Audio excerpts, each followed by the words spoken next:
Hey everybody, this is Josh Rhodes, your host with the most here on the Retro Monster Truck Review.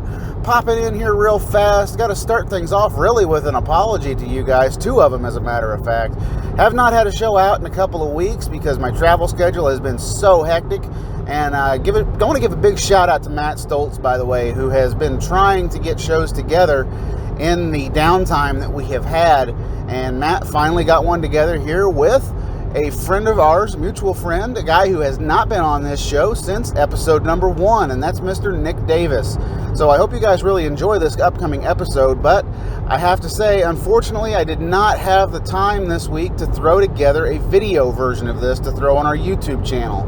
So, apologies to our YouTube listeners, and we will have an episode up, hopefully have this episode up either Monday evening or Tuesday morning for you guys. I apologize about that.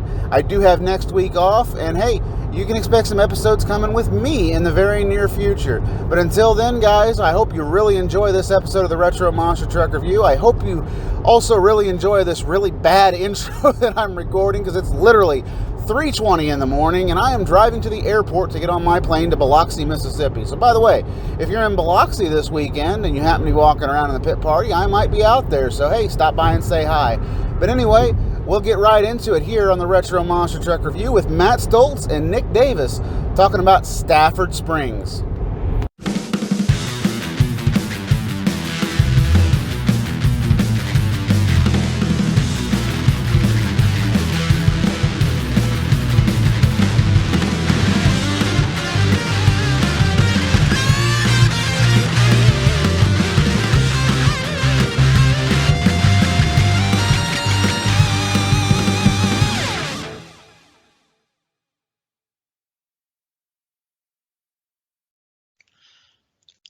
Welcome everybody to another episode of the Retro Monster Truck Review. I am Matt Stoltz, and today I'm here with not Josh Rhodes. Some incident with a taco truck.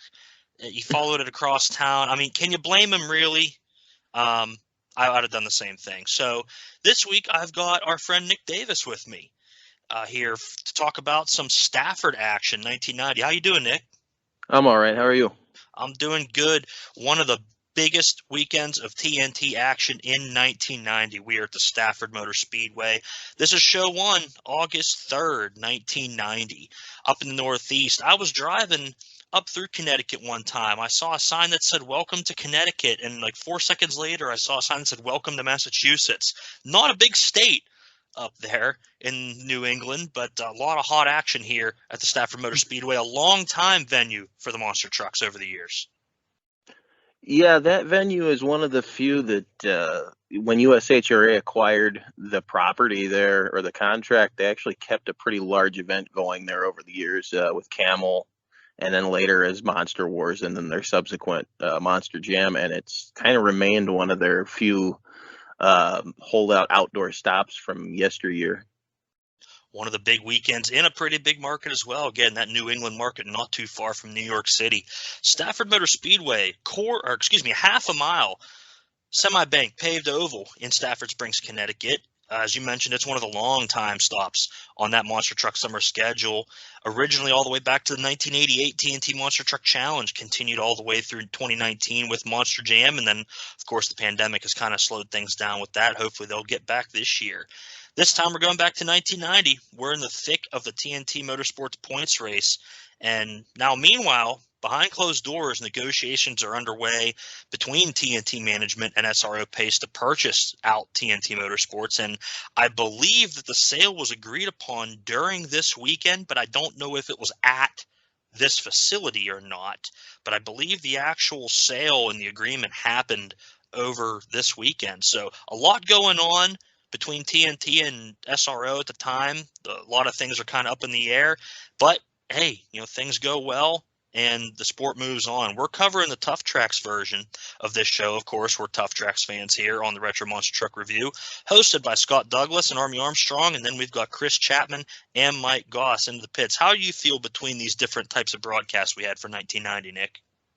I actually like this change-up. It's as weird, too, because of the sale. It's interesting that the sale occurred this weekend, This is also the only time on this Tough Tracks, not counting what Tough Tracks became in 91. This is the only time on any of the versions of Tough Tracks after Richard Leake was replaced by Scott that you don't have Scott or Army, either of them, actually at the event. So you have Mike covering Army's spot, Chris in her normal spot, and Scott and Army are actually in quote unquote the booth handling the broadcast. And I actually like this because I think personally this was probably the best production Tough Tracks had. These are the most live feeling episodes, these later 90 episodes. They really hit their stride right before they stopped doing this show, I felt. Yeah, they did. The production quality is top notch. They've got the graphics package working good. They keep the energy up really, really high throughout these events later in the season. There's so much going on. They don't even touch any of the tractor pulling or truck pulling action here later in the season because there's just so many storylines. We've got a big field of trucks at a big outdoor event, so they're kind of crunched for time to fit into our hour time slot here. Yeah, and there's there were some subsequent episodes after the Monster Truck season was wrapped up. They did actually finish out some of the pulling Yes. on a review show that came later and some wrap up stuff. But yeah, they're as far as these are, I think they kind of knew the direction it was headed, and I really believe they were hoping that when everything was sold, the syndicated version of this show would actually kind of stay this quality. It unfortunately didn't. Not a knock on the events themselves, but I never felt that the later version of Tough Tracks than Super Tracks had this. It certainly didn't have this production quality, and it wasn't by fault of the hosts. I don't think. I think it was just they had to work with what they were given. But I do wonder if had TNT held out with the way things were going here, would we have seen maybe like we did with USHRA, multiple events from the same week, possibly, since now we see there is this option to have hosts that aren't at the event. Yeah, I find that kind of interesting. And I agree with your points here about the transition into 91. You know, we have these episodes probably airing, you know, pretty late in 1990, maybe even into 91 a little bit. But as the transition happens to US Hot Rod events and whatever contract they had, because everything kind of started new for 91, Pace stopped kind of producing their shows internally and went with GRB Entertainment for 91. That's who produced everything, and Action Media Group no longer producing Tough Tracks for the 91 season here with the Camel Tour. So I think they might have still done a little bit on the distribution side, but I can't remember, or maybe it was Katoski or somebody that actually produced these. But you could tell that the show is just totally different in the 91. And Super Tracks kind of took on another different flavor in 92, which I think there's more episodes out there that we haven't really found yet with the Scott Douglas voiceovers and Tom Baldrick in the studio there. But it was okay. It was a decent production, but still not quite as refined as these Tough Tracks we have in 1990. Our lineup in Stafford, full field of trucks. We've got the Outlaw with Mike Wine. We've got Equalizer with Greg Holbrook, Carolina Crusher in Gary Porter. Pain Crusher, Ronnie Payne. We're going to talk about that truck a little bit later here in the broadcast. Clydesdale with Bennett Clark. King Kong returning on the tour with Steve Kane. Playing for Keeps with Jesse Berge. No Problem. John Moore really going to hit his stride here in Stafford. The Auto Value King Crunch with Scott Stevens. Wild Hair with Marvin Smith. Buffalo Tremor and John Kwasniewski. Nightlife with Dave Wysoric. USA 1, Steve Wilkie behind the wheel, and rounding out that field in Stafford, Andy Brass and Bigfoot 8.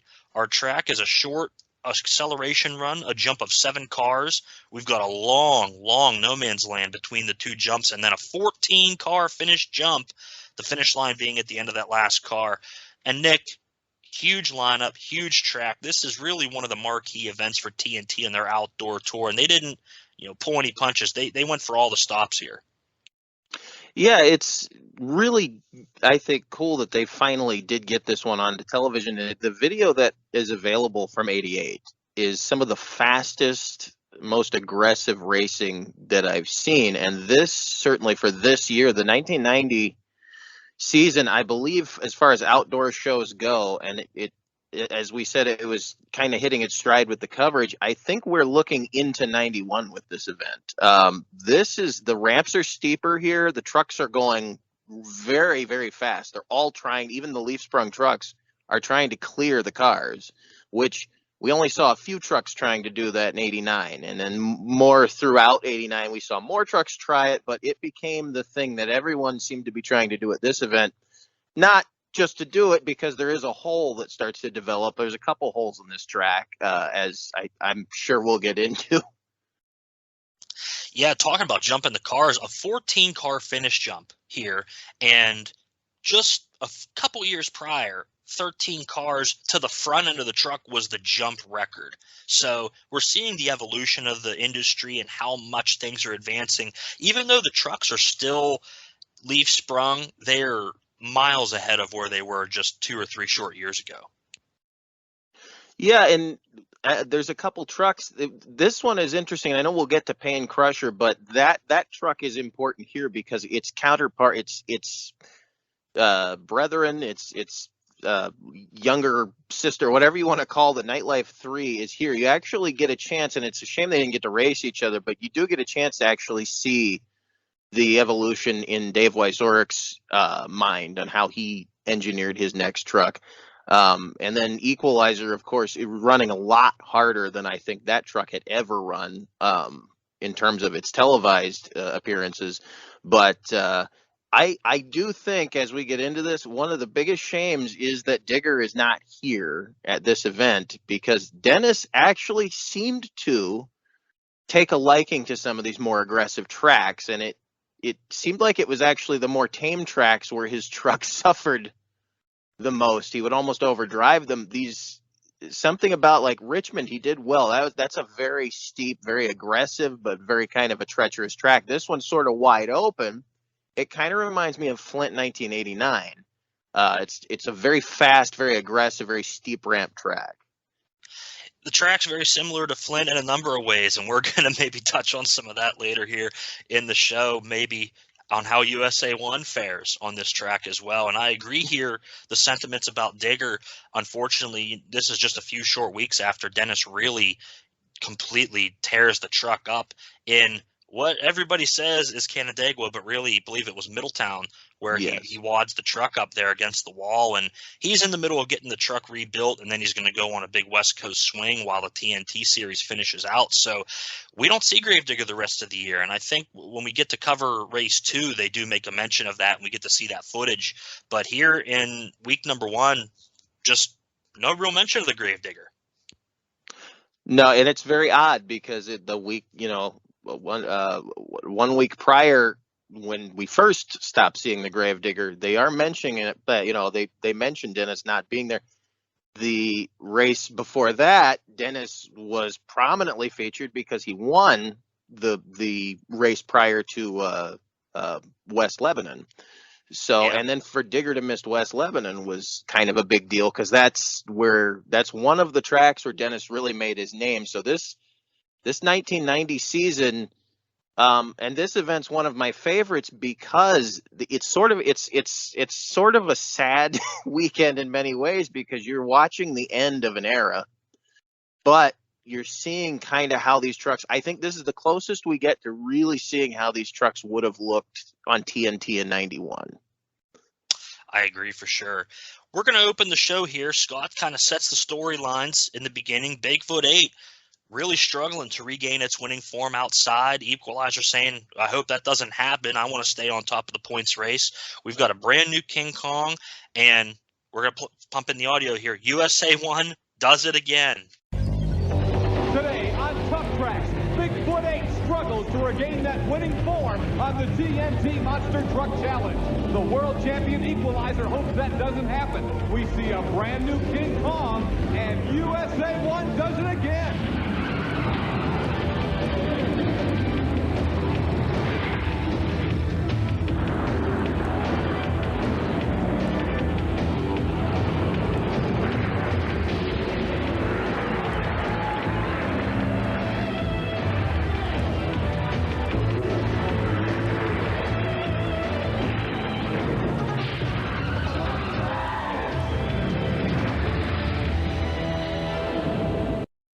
start off seeing last week's finals between Bigfoot 8 and the Auto Value King Crunch in West Lebanon, and Bigfoot finally looking good on the outdoor track as Andy Brass is trying to reel in the equalizer on the TNT points chase. Nick, Andy Brass has had so many issues with Bigfoot 8 after returning to the series outside, and it makes you wonder, had Bigfoot 8 run that whole summer on all these outdoor tracks, do you think that it would have fared even as well as Bigfoot 4 did with how crazy the chassis was reacting on these outdoor courses? That's always been interesting to me. It's been a point of debate among a lot of people, and I kind of prep for this, listen to some of your guys' stuff on this on prior episodes, and you actually said something that I have contended for a number of years now, which is I think they shot themselves in the foot, because every race, every major event on this series, following the event that they banned the truck, you had Dallas. I don't know how that was a short version of an outdoor track with a wall at the end. You had Louisville. I don't believe this truck would have done well at Louisville. You had Richmond between walls. You had Myrtle Beach between walls in one lane and a banked racetrack on the other side.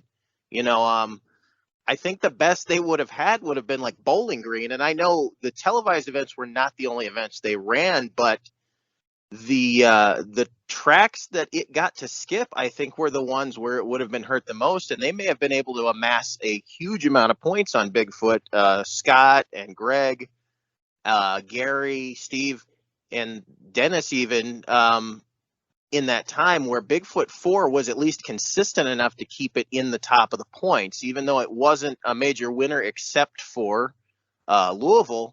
It really, I think, was the shot in the foot to keep Bigfoot 4 out there running, knowing that the truck at least could consistently make it through a race. Yeah, the truck went rounds pretty much every show out. I mean, I think they struggled a little in Bowling Green maybe, but, Richmond, they did okay. A lot of the other events, of course, like you said, Andy winning in Louisville and going, to the finals the night prior and just barely missing out. So the truck did well, and I think that we would have had possibly more round one exits with Bigfoot 8, maybe a few wins too. There were certainly nights where they were going to probably end up on top. I think Myrtle Beach would have been a good track for 8, just because the ramps were low and the track stayed fairly smooth, and the off ramps of the first set of cars were nice and smooth. I think Richmond would have been an absolute killer for Bigfoot 8. I think the truck would have ended up in the wall at some point. I agree, and if you watch Scott Stevens, actually, oddly enough, it's kind of ironic. Scott was having similar problems getting his new setup to work for him, keeping it straight, learning how to drive it on these types of tracks. There were a number of reasons that Bigfoot 8 had these problems.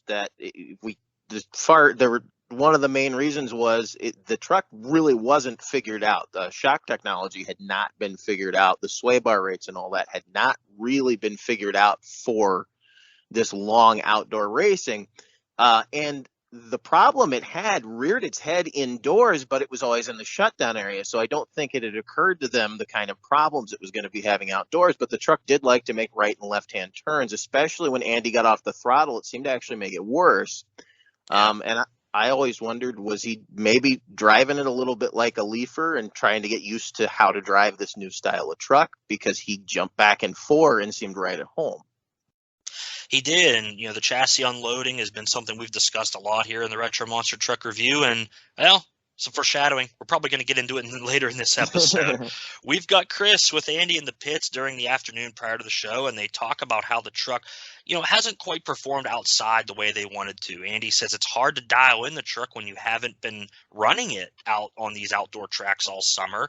He says that the tracks inside, they're pretty much the same week to week, but outside they vary. The weather's been a challenge. We had rain in West Lebanon that really threw a wrench in Bigfoot's plans with the buffed down cut tires. And he says this week they're probably not going to have very good traction either, because they've got a lot of sand down at the starting line they're going to probably be burning through. So Andy knows that the odds are kind of stacked against them here outside based on the situation that they're in, not having the experience outside with the new truck. But we get some clips of the truck's trouble in Flemington, in West Lebanon, and it's really a good storytelling effort here by the folks at Tough Tracks to really kind of put this whole thing together, and seeing how this new technology maybe not be 100% dialed in just yet. Yeah, and it's interesting too. They show a clip of it indoors, and if you watch that clip, it's in slow motion. You can see the truck is actually making a right-hand turn that he's not countering, because he's straight across the cars at that point, but he is actually steering without steering, I guess, as it were. In that indoor race, you see he ends up on the far right-hand side of the track at the end of that race. So again, I think I think, as you said, this is really well done here. They show a few different tracks, a few different clips, and it's actually pretty incredible that the truck did not turn over a few times, because he has a few really close calls throughout the time they put this truck outdoors. Indeed, and let's not forget that they struggled a lot in the Astrodome too, which was a longer track but indoors. The first night, completely out of control, landing on the opposing set of cars and taking themselves out. They got it settled down for the second night, albeit with some controversy. Look for that one, future RMTR episode. We're going to take a look at the points race here. We've got Equalizer hanging in there, 609, your points leader. Bigfoot at 591. That's your combination between Bigfoot 8 and Bigfoot 4. Carolina Crusher in third, a solid third at 545. King Crunch at 520. Those are the trucks that really still have a good shot mathematically at the championship. You know, you drop a big amount back to fifth with the Kong trucks at 361, USA 1 345. Digger done for the year at 318, Nightlife at 315, Outlaw 289, the Tremor at 243. So there's some closeness here through the middle of this top 10, but you've got kind of your top four and then all the rest. Well, what's interesting here too is that you have to note the Kong trucks that they show there, that is no longer gaining points. You can only make one truck change. They already made their truck change. So even though they had to build a new truck to come in, which is not running real well just yet, it was a very fast truck, but it wasn't quite right yet. That truck is not adding points to that fifth place total, which comes into play oddly later, and not in a particularly friendly way to a guy who's not too far from home at this event. We'll keep with that story as the episode progresses here. First out to qualify, we've got Outlaw versus USA 1. We've got fresh cars here.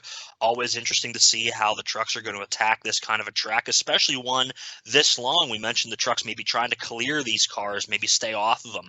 Now, as the trucks get lined up here in first round of qualifying, my attention is totally just taken away from the action and focused on the giant Big A Auto Parts inflatable Godzilla that's sitting outside of turn number 4. I mean, how can you miss something that cool at the racetrack? Yeah, they definitely had a love going for this event here, and I think Army makes a mention to that in maybe it's the following week episode, but yeah, you couldn't miss that thing. It's prominently featured on the starting line. It's in a perfect position too, because from the end zone shot, or not the end zone shot, but the finish line camera, it's right between the trucks. Good product placement, and good that you could still read. They've got the Big A Auto Parts right across the chest of Godzilla there. So good advertising, at least out of the Gary Porter camp. That's one of his sponsors.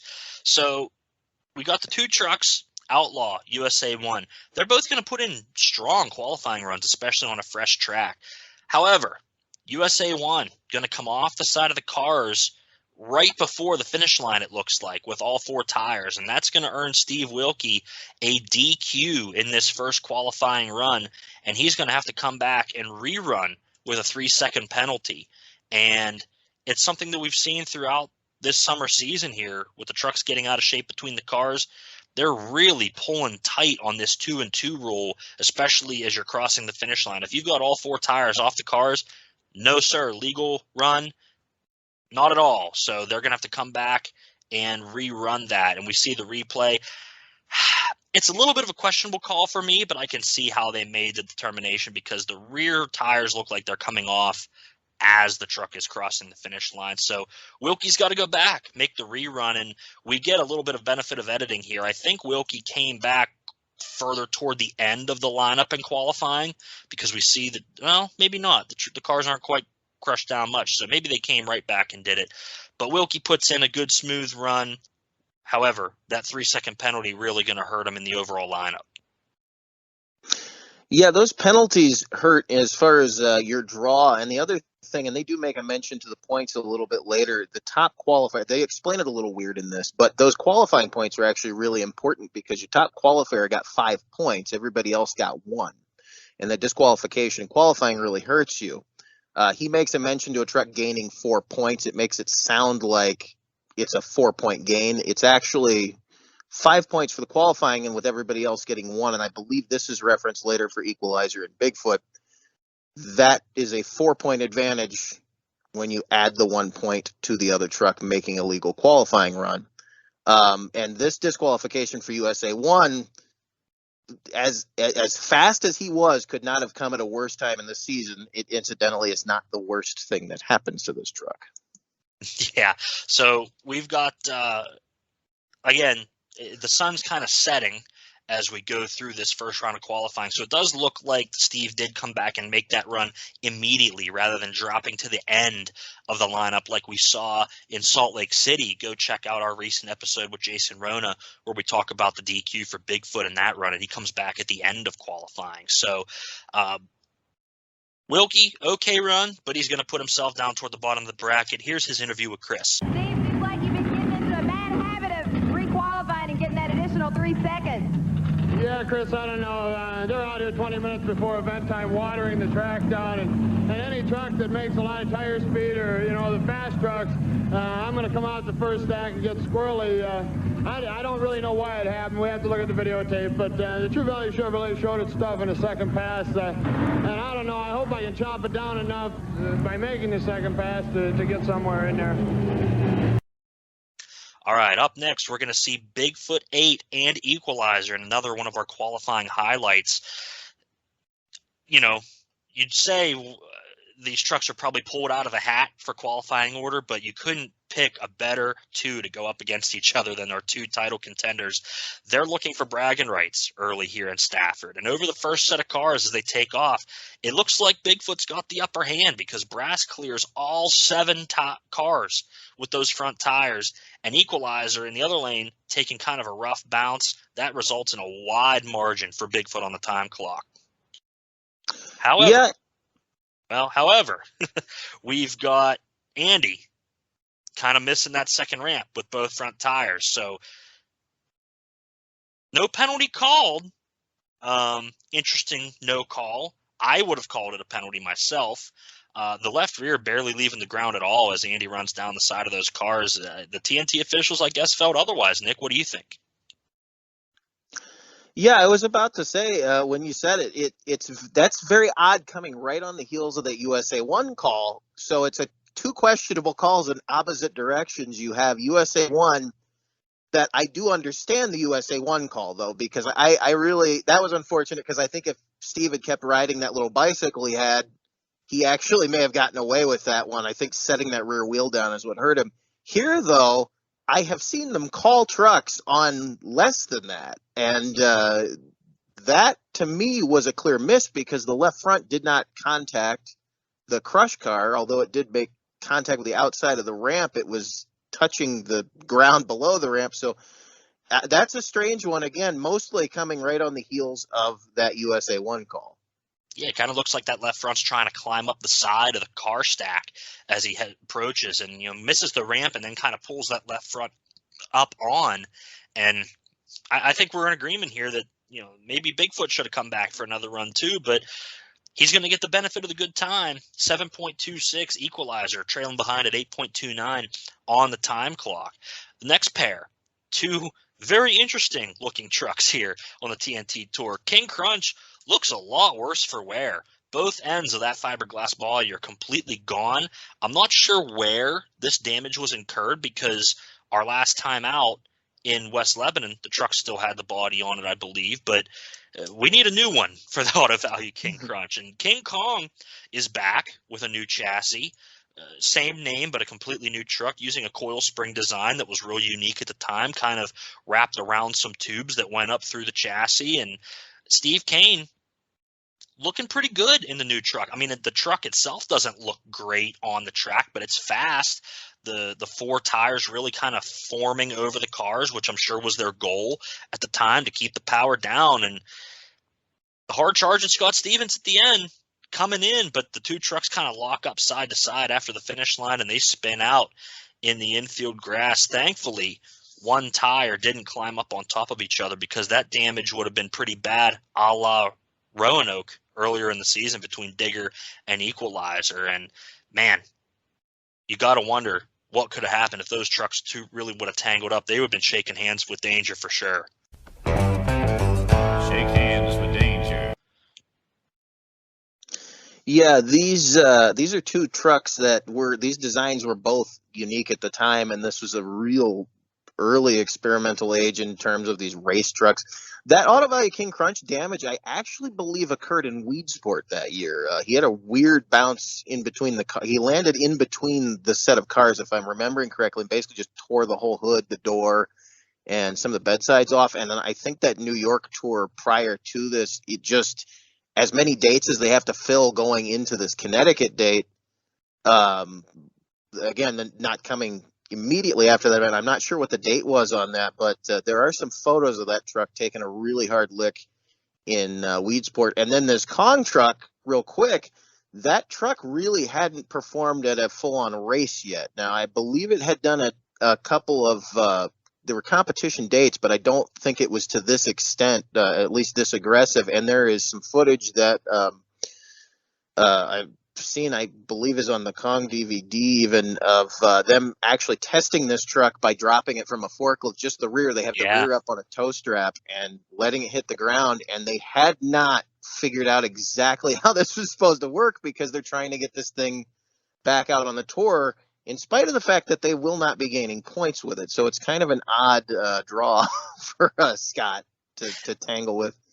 Yeah, that testing footage you're speaking of, I believe, is on that Kong DVD, and they drop it, and it looks good from that height. I guess it kind of cycles a couple times, it settles down.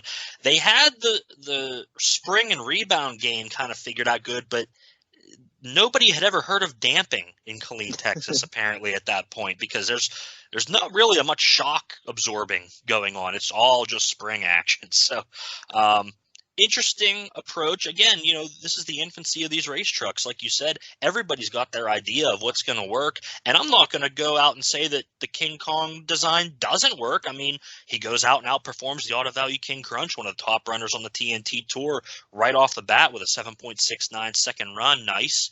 And King Crunch with an 8 flat, 0.3 of a second. I mean, some motorsports you'd kill and build a new vehicle to go get an extra 0.3 of a second. So I'm going to say possible early success here for the King Kong truck. And it has a different axle setup on it than anything else at the time. It's running these very small corners on it. It's not something they stayed with. I believe this version was probably more fragile than they would have liked it to be. But it was an incredibly fast truck when it was tuned and tested and everything. And even before they took these kind of coil-wrapped rams that they had put together, these weird collapsing tubes that stuck up through the hood. And this truck did end up on Custer coilovers later on, and it was just such a dominantly fast truck. It's a shame that it didn't get more TV time in its later years, because it did run and beat some of the fastest trucks of the 90s, but it was usually over on Torgerson or Revs Tours, some of Beckley's shows. It really didn't get to see the Penda series or much of the Camel series. For sure. We see the round 1 bracket as we go to head to commercial, but before we start round number 1, we've got a problem with the Outlaw. Let's hear Mike Wine explain it. What happened out there? Cut a tire on the qualifying round running Wilkie. Come back and try to patch it. We got a rag in there and everything else, and a lot of luck and a lot of silicone. I got Foot the first round. You got to be 100% to beat Foot. I'm only about 99.9% right now, but I'm going to get everything I got. If you go around the back, you can see and hear the air leak. Nick, the owner's back there now trying to fix it. We're going to give it our best shot, Chris. You know that. As a result of that tire issue, the round 1 matchup between Bigfoot and the Outlaw will drop to the bottom of the bracket for round number 1. And this is a good rule, I feel, because they always want to keep the racing in front of the fans. They are doing whatever they can to make sure the competitors have ample time to get things repaired and out for that next round. And Nick, I don't know personally if they had any other kinds of racing here in Stafford. I'm sure they had some kind of side act to fill some time, but with a big field of trucks, there probably wasn't a ton other than the monster truck action here tonight. So I'm sure the guys in the pits are working pretty hard. Yeah, they likely had a stunt act, like a Dynamite Lady kind of stunt act. They often did that, or a quad, or a car. I'm guessing even maybe Green Mamba, something to that effect, since they're in the area that they're in.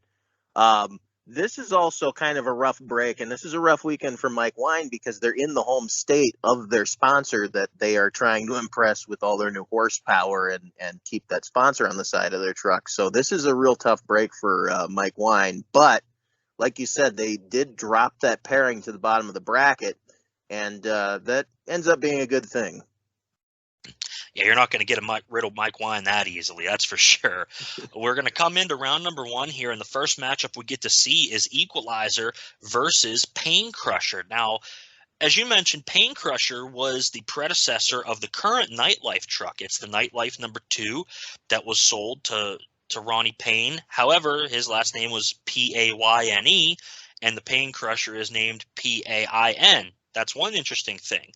The second interesting thing is that underneath Pain Crusher, the truck also is called Tough Enough. And that was going to be no bueno for the TNT folks because we've already got Pablo Cruz's Tough Enough on the TNT Tour. And I found some newspaper articles that explain the Pain Crusher name change really quick. That was actually in preparation for this event here in Stafford. So I may post that. I'll get Josh to post it here maybe as one of the teaser images for this episode, because you could see it's literally Tough Enough is still on the side of the truck, and then they just like put Pain Crusher on top of it. So interesting last minute change. And I'm wondering if it's possible that Pain might have been brought in as a replacement for Gravedigger, given that Dennis's accident was only a few weeks prior, and they knew that this truck itself was a good piece of equipment. Maybe they called Mr. Payne in to kind of fill in for the weekend.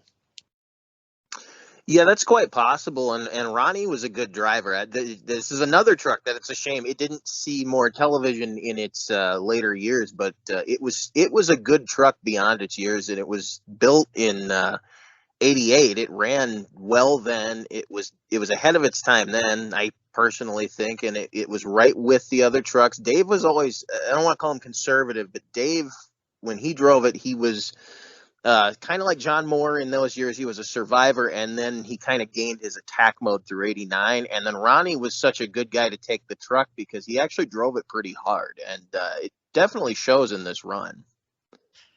It really does. Payne puts in a really good run with the truck, especially as a newcomer to the tour.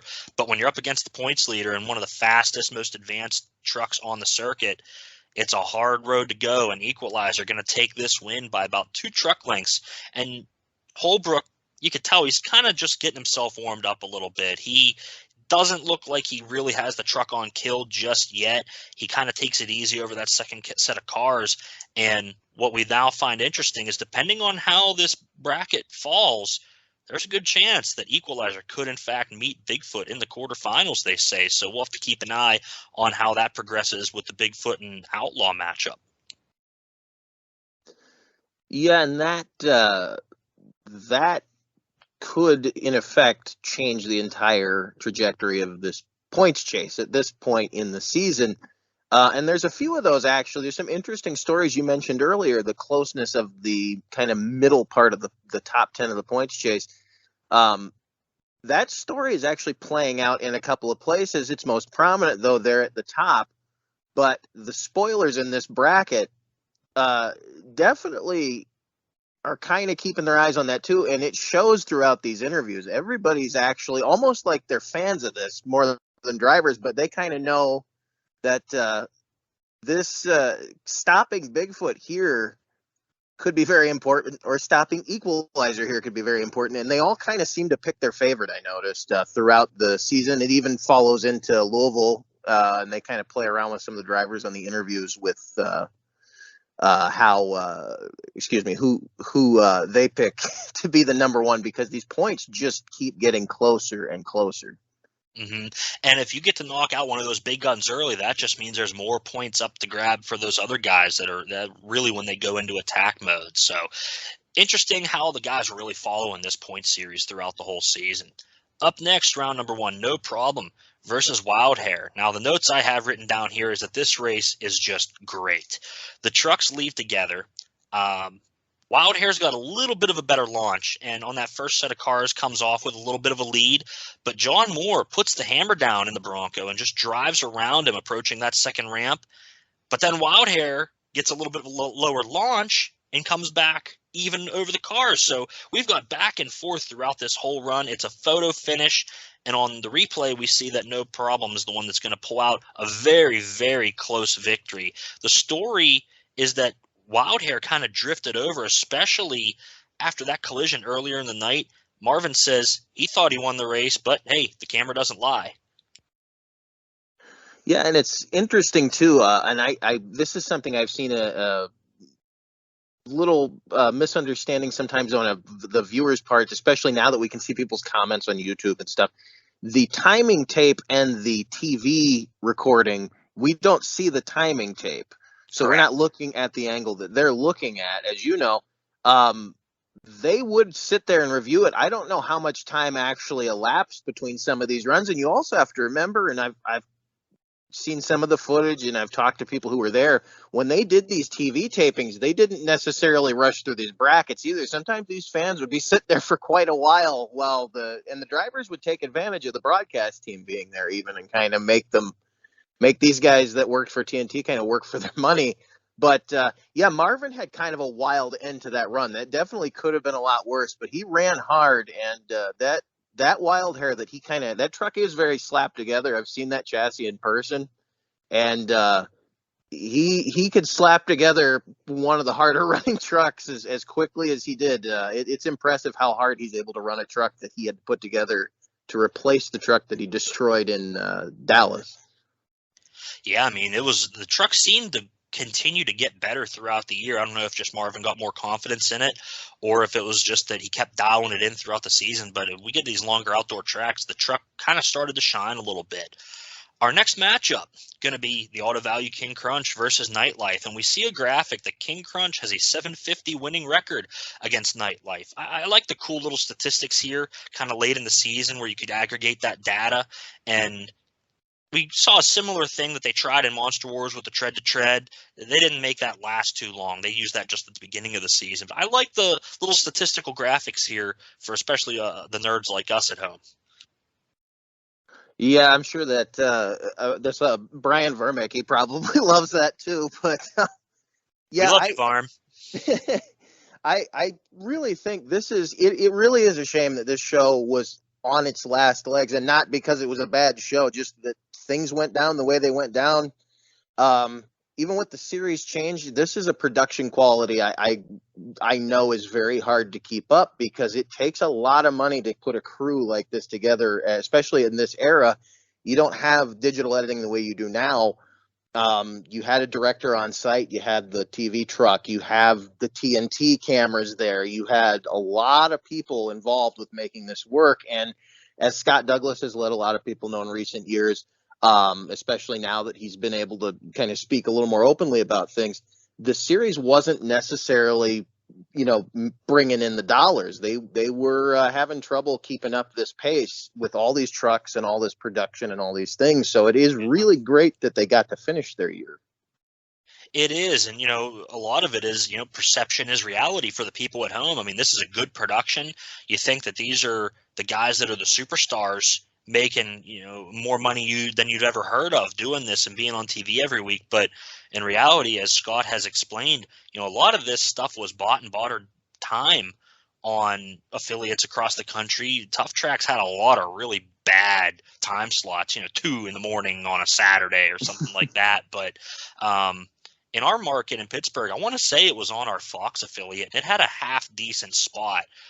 It was like on one of the weekday evenings, so at least you could kind of tune in and watch it when you wanted to. But it definitely didn't quite paint an accurate picture from a financial standpoint of how much TNT had in their coffers because, as Scott explains, they were kind of bleeding out to a degree by this point. They were really, really trying to find a good way to secure the brand and hope that the brand would take them places. And I think it probably would have, but they just ran out of time and money. And when the offer came from SRO to take over, I mean, how could you resist it? Because they're trying to bank on the licensing and the TV and the toy deal and everything. And the toy deal really was just starting to get its legs under them. By the time that this show airs is probably around the time the toys start really hitting the stores, at least en masse. So it's almost like, man, if they could have just held on for another season, I think that we would have seen a completely different outcome in the way that the industry goes. But hey, frog had wings, right? So move into our next matchup here. King Crunch and Nightlife, we were talking about these records here. They actually start the race, and King Crunch gets the launch and just slowly opens up a gap over Nightlife throughout this entire course. And Scott and Army are talking about how much bodywork King Crunch is missing and if it affects the weight of the truck at all. Fiberglass body by this point, not a ton of weight. Scott looks like break a rear shock on the left rear here of the truck that he mentions, but he's still going to go into round number 2 with the win, and that's really what matters. They can go ahead and replace those shocks all night long as they keep winning. Yeah, I've talked to a couple of the guys over the years that ran, Marty, Jeff Cook, that ran Overkill, these Trailmaster shocks, and some of these teams that had deals, and I don't know what Scott's deal was, but I have talked to guys that said they would bring basically a pallet worth of shocks with them on the road if they had room. They would keep a pallet at the shop, and they would just go through these things like toothpicks sometimes, depending on the budget of the team. But Scott's truck really seems to be coming into its own here. And again, I hate to keep saying this, but it's another kind of it's a shame that this thing didn't get to develop where it was going, because it seems like he kind of figured out his truck for these TNT tracks, and they are kind of coming to an end on him quicker than the technology is able to keep up with. That truck's going to be seeing some much steeper ramps and some much faster tracks in 91 that it's not that it wasn't equipped for, but he doesn't get to evolve the technology as organically, I think, because of that. But here you can see Dave's truck, which again ran in 91 on that Penda series, had a kind of a similar season with Wayne at the wheel. And, these two trucks are, it's an interesting juxtaposition here, because you see two trucks, the Auto Value King Crunch is actually the older of these two trucks. Right. And they advanced the technology on it. Dave's truck is a very advanced leaf sprung truck for the time, but it's still falling back. And some of that's to do with Dave's driving style. He doesn't waste the truck when he doesn't need to. He's a smart driver. Scott was a pretty smart driver, but he had a tendency to let the ego do the talking, I think. He did, and he's got the motivation behind him and the adrenaline, especially with Bigfoot 8 on the tour, to try to go out and prove himself. So we'll see. The front of the body missing, it gives a nice opportunity for you to see that giant anti-lawsuit sticker that's on the side of the frame. It's really sticking out here as you watch the beginning of the run. There's a lot of things that are fueling Scott's desire to go out and perform right now. Yeah, and another thing, just to kind of cover this here, because we don't see Everett in this 90 season by far anywhere what we saw him in the when we talk about USA. When we talk about the lawsuit is why I say Everett. We don't see Everett near as much by far in this later, especially in this 90 season. What's very interesting is a lot of people, because of this TV coverage, I think thought Scott kind of spearheaded that whole thing. Everett had a lot more to do with what was going on with Bigfoot then. Scott became kind of the mouthpiece, though, and a lot of that has to do with the way that this show is produced. You talk about the reality of these situations. Scott certainly wasn't, I don't want to say innocent in the matter, because it's not a guilty or innocent thing, but it's like Scott, the way that they had to get Scott going, Army was great at that. And even not having Army here, I think we get to see with Mike Goss's interviews, I think a more natural, and this is one of the reasons I actually like Mike's interviews, you get a little bit of that jabbing, but Mike has this way of getting these guys to sort of be themselves. And especially at this point in the season, when a lot of these guys are getting worn out, you get to hear Scott, I think, in a more organic, more natural opinion that Scott has, and some of these rule things that we're probably going to get into here fairly quickly. I think you get an opinion you may not get with an Army interview. We're going to hear some of those opinions a little bit later here in the show for sure. Carolina Crusher versus Playing for Keeps up next in round number 1. And Army says Playing for Keeps is a brand new truck and Carolina Crusher is an old truck. A bit incorrect, factually, but he uses it to tell the story of how Porter is going to be selling his truck here in the next 2 weeks, and he wants to go out a winner with the old one. You know, the Carolina Crusher 3 really has, I believe, already debuted, but Porter's not running it yet on the TNT Tour. This is the last weekend for the old truck on the TNT circuit. And Porter's going to put in a great run here for an easy win, but the truck is going to bounce real heavily after the finish line, as Carolina Crusher was so known for back then. Yeah, and it's really neat to kind of watch these now that we can kind of freeze frame them digitally. There's a frame of the truck on the rear tires. I'm looking at it right now, and you can see how exposed these drivers are in these old trucks. As you can see, Gary's arms and I think one of his legs and his shoulder is almost outside the cab on this bounce, and he was in one of the more contained trucks at the time. Like you said, Playing for Keeps, it was certainly not a new truck, but yeah, to tell that story, Jesse had come through a rollover, and to get back out there, this TNT series was real important to the guys who were on it. And as you said, Gary was selling this truck, and yes, I believe you're correct, had debuted in Pocono, right? The Lane Co. Super Nationals or whatever they called it there at Pocono. It was 2 or 3 weeks prior to this show, I believe, middle of July, when he took the new Carolina Crusher 3 out and was able to do pretty well with it. So he's dialing it in. He does run it on some TNT races. I think he ran it in Hagerstown, if I'm not mistaken. Yes. But, Gary's talking about this, and we're going to hear about this big bounce in his interview here in the pits.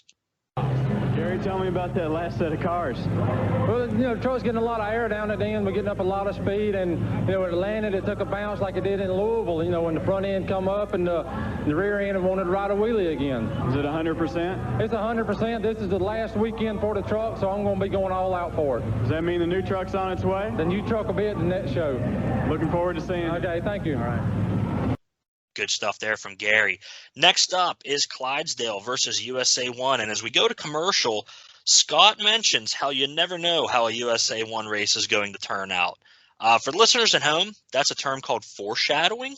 You may have learned about it in elementary school. And they make these guys sound like geniuses, when they're able to do this voice work after the fact and can kind of write a little bit of a script for them. And it really makes them sound good. We come back. The 2 Chevrolets are on the line here, back from commercial, and Army is going to do a little bit of commentary here as USA 1's getting staged up, and we're going to hear him talk about that, and we're going to play the whole run right here.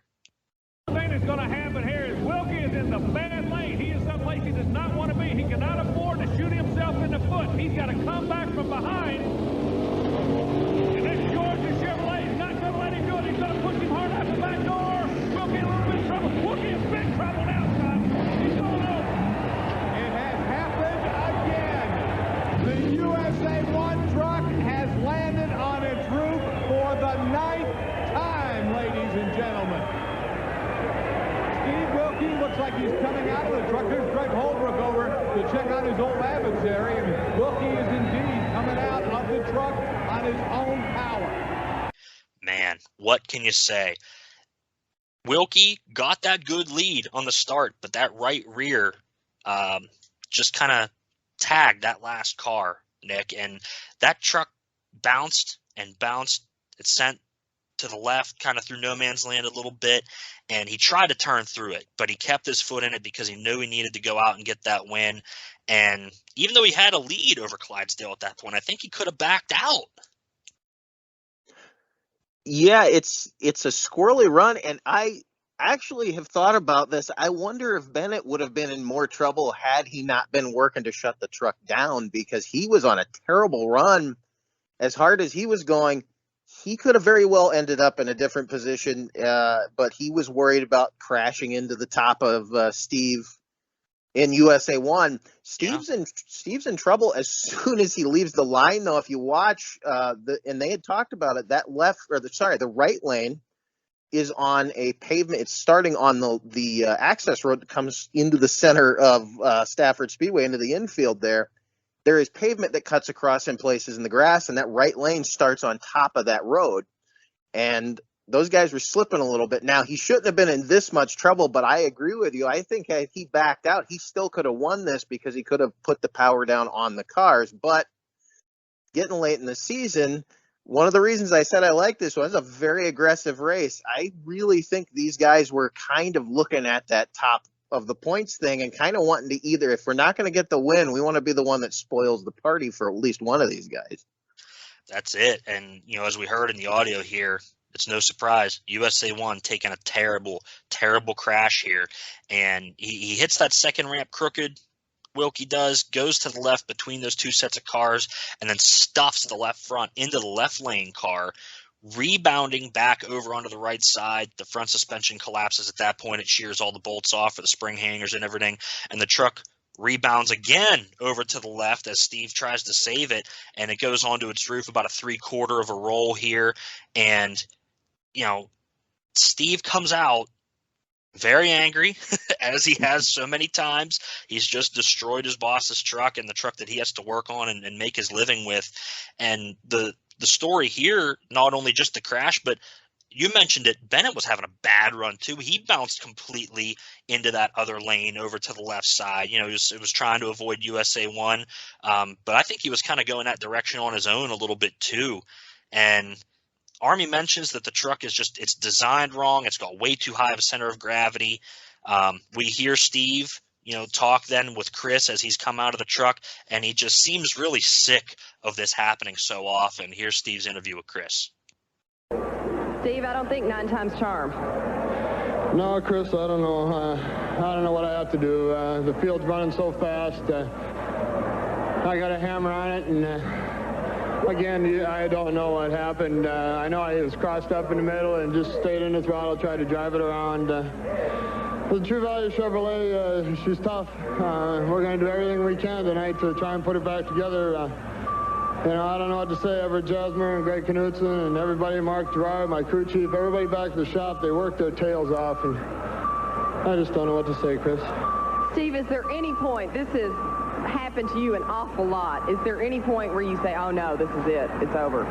Well, Chris, it's my job to not only drive them, but to build them too, so I'm responsible too. I don't know what happened. The front studs snapped out the springs. But again, I personally, of course, would like to see a new truck out, but that's up to the boss. I got to do with what I got right now. We come out of this incident here with the Crunch of the Week segment, and they kind of do a good job of telling the story here because we harken back to that crash that took place in June in Richmond. Similar set of circumstances where the truck hits between the cars that are close together and the front suspension rips out from underneath it. Nick, this is a problem that USA 1 seems to be having all throughout 1990. Yeah, absolutely. And it's a problem the truck actually had from its first crash, remember, in Louisville in 88. Yes. It did have this problem. And one thing, and there's some controversial things you could say about this truck. I'm not going to say here because we can't sit here and prove this, that, or the other. But this truck was not designed to do this. And Steve, one of the reasons I personally always liked Steve as the interview the best, and it's not a knock at Rob or Everett. They always kind of told it the way they felt it. Steve, to me, though, was the best for this TV, especially in this era now reviewing this stuff. Steve was very forthright that he did not, and he never trashes Everett, but you can hear that he's about had it with this truck. But being the consummate professional, he sticks by making sure that the brand is good regardless. And I don't know, like you said, he's worn out. I mean, of all the guys, and in the next week's episode, you can hear it the next day when they're talking to him. He's genuinely tired. You can hear it, and a lot of these guys are, but Steve has had such a rough go pretty much anytime he starts to get back on top with USA One, disaster strikes. You know, he seemed to be going in the right direction in Richmond, and then he had that problem Roanoke. He seemed to finally have the truck together after all the struggles at the beginning of the year. He had the transmission issues and the torque converter issues at the beginning of the year that were just exhausting him early. So it's been a really probably a bizarre ride at the time too. You don't have the internet, you know, you're not sharing feelings back and forth. These are, you know, payphone calls and hotel room phone calls and probably phone calls from the racetrack office, you know, where you're telling your boss, I just destroyed the truck again. Yeah, it's amazing. You know, Steve has so much passion, you can hear in his interview, despite how tired and worn out and frustrated he is. He wants to go out there and perform and do a good job for Everett and all of their sponsors. He really wants to do it, and he keeps trying, and the things just keep not lining up for him. And it's a shame because, you know, they had these plans for this new truck, and we could talk, you know, probably forever about how would that truck have fit in terms of the technological advancement. It was still using a reinforced Chevy frame. There were a lot of advancements, but even halfway through construction, when they kind of stopped on it, it was already partially obsolete. And I don't know if that kind of drew into their decision to just kind of keep going with what they had until they could see where things were going and really start over anew. But Everett was really committed to that Chevy frame, big engine, you know, going for the straight line racing. And it suited his preference because those were the people that were backing him financially. You know, you've got all those sponsors. Of course, that's what you're going to campaign for. You want to protect your own interests, but Everett really wanted to maintain the sport as it was currently. Yeah, and there's some real telltales, and again, to go back to the imagery of this, something I love about the Tough Tracks episodes, by the way, this being one that did not share coverage with Diamond P that year. Yes. Tough Tracks had almost a cinematic quality to it. It was it's not Hollywood, but it's lit for TV. It's very bold, bright colors. There's imagery throughout. There's some famous images of Digger wheeling in Long Island in '89 and Marvin bouncing off the car sideways in Chicago in '89. There's an image here that is fascinating to me. I'm freeze framed on it. It's Clydesdale going right off the cars, and Steve is completely up on the sidewalls on the right side, and there is just this meteor of dirt flying through the air. Yes, it's like a shooting star that goes up through the infield. I love that shot. And it's something that, to me, it's, again, there's some sadness to this because they were so good. They had great camera operators. They were so good at lining up. You could tell they spent time picking where it would be good. You could tell it was a very measured production. And thank goodness it was, because it also matched the atmosphere on the track. But back to what you were saying, yes, Steve absolutely, to me, was the guy that he was great for this era, I think, going into the 90s too, even though this was kind of the end of they had the one more TV appearance for the two shows in Memphis, but up until Everett appeared on FS1. But this is to me, Steve would have been a great spokesman for USA One in the 90s. And again, I think Rod would have been great, coming back in, whatever his role would have been. But I think Everett, and not to knock the guy, but I think his mind was very stuck in trying to gain back yesteryear a little bit. He always seems like it. And Steve seemed very progressive as far as presenting the image of the truck. He was, as you said, so passionate. And I think that's what's wearing him out even more is he seems depressed. It's sort of weird to watch, but very real moments from Steve, which is one of the reasons I always loved his interviews. It is one of the best interviews in the industry. All right, we're done with the crash, and we're still here in round number one. We've got King Kong, the new truck, against Buffalo Tremor, and we see the more fluid suspension of that new King Kong gives Steve Kane the advantage in this matchup. Despite all of the sway front to back and left to right, Kane really keeps that truck moving forward, and he gets a win by a tire length, but action again in the shutdown area. The two trucks hit wheel to wheel. And Scott says that Steve Kane has become the king of the bumper cars. that truck would not go straight, and everybody was kind of getting weird kicks off of that right-hand lane. You see some sparks come out from under the truck as well. The drivetrain's moving around a lot more than it really should be. And again, it's a brand new truck, and it's just a bizarre design, but it is working. It's a very fast truck, certainly. But something I noticed is watch Steve's head throughout the run. This is not a soft ride for the driver. Because the truck is moving so much, and like you said, there's no dampening, his head is getting like ragdolled over the first set of cars into no man's land. So the fact that he was able to drive it as straight as he did, especially for a guy that drove Leafers up until this point, he's not reacting to the body roll the way a lot of drivers would. He's staying on the throttle. He's staying straight. He's just letting the truck kind of do what it does. And I think it's part of the reason that he's so fast is the driver.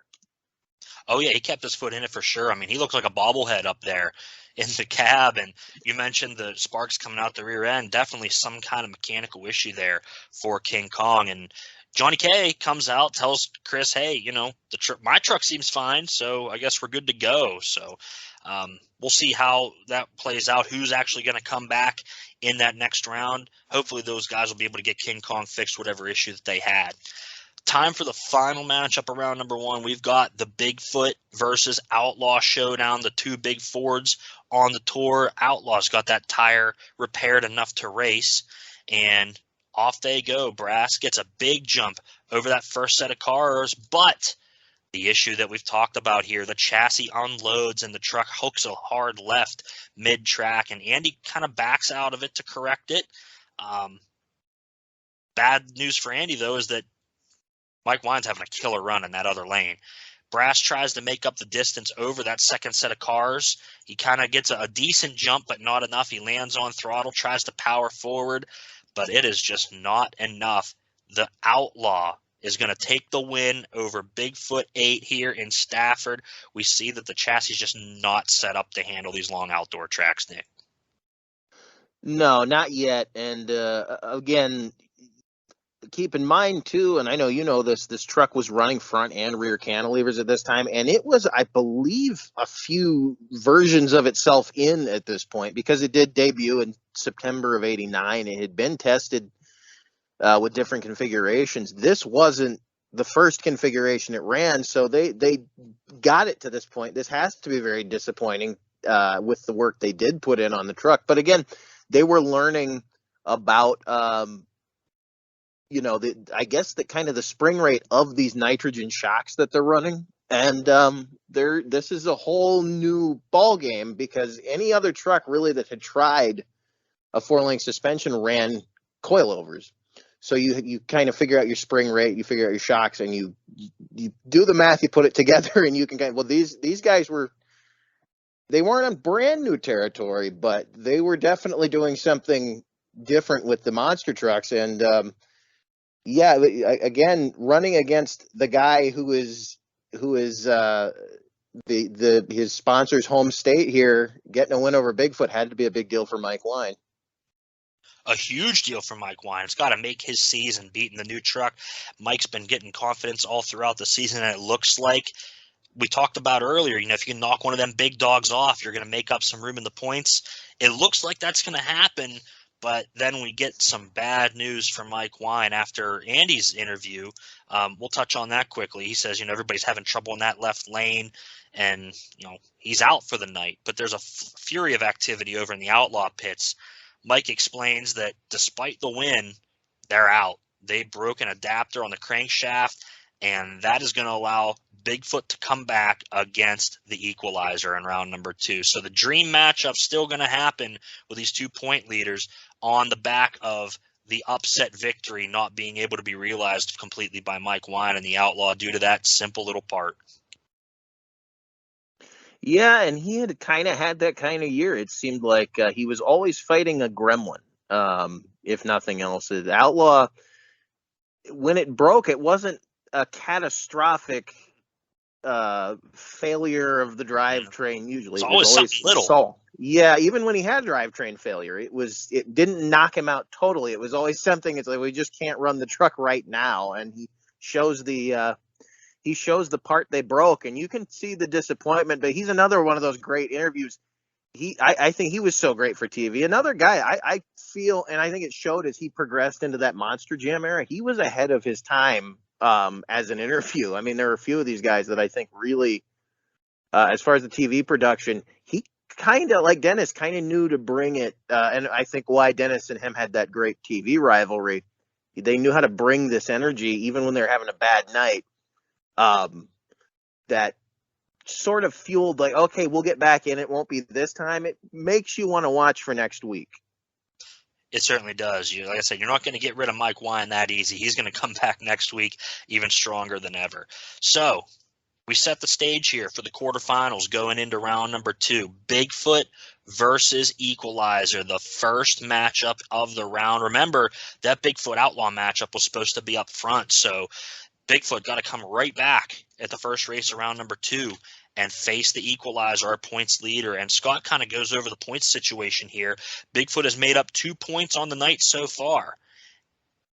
The 2 trucks are going to leave, and frankly, Nick, Equalizer spanks the Bigfoot 8 in this run.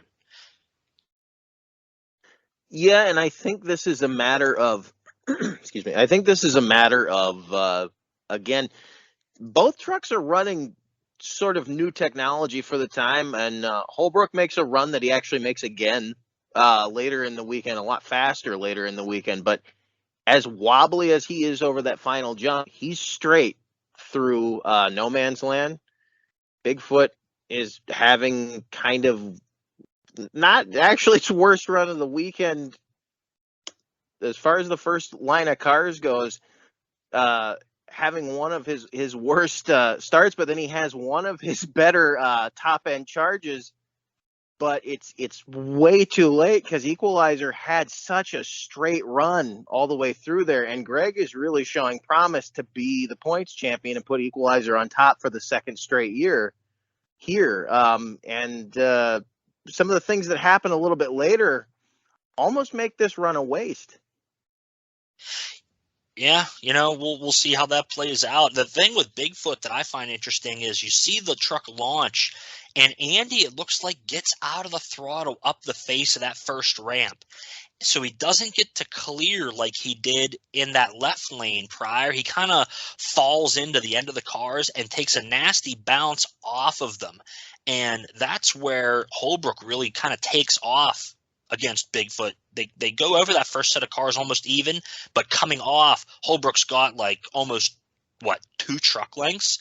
By the time they get midway through no man's land, the momentum is just killed for Bigfoot in that far lane, and Equalizer just moves forward instead. So that's a big win here for Holbrook in the points race.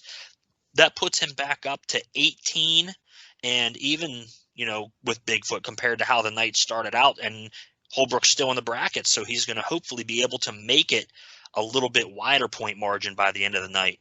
Holbrook says he held it to the floor, and that's all she had. Chris said that the lane change just wasn't the right choice when she interviews Andy Brass, and Andy agrees. He says they burned the right down through to that asphalt underneath. Whatever kind of loose dirt was there just didn't work for him.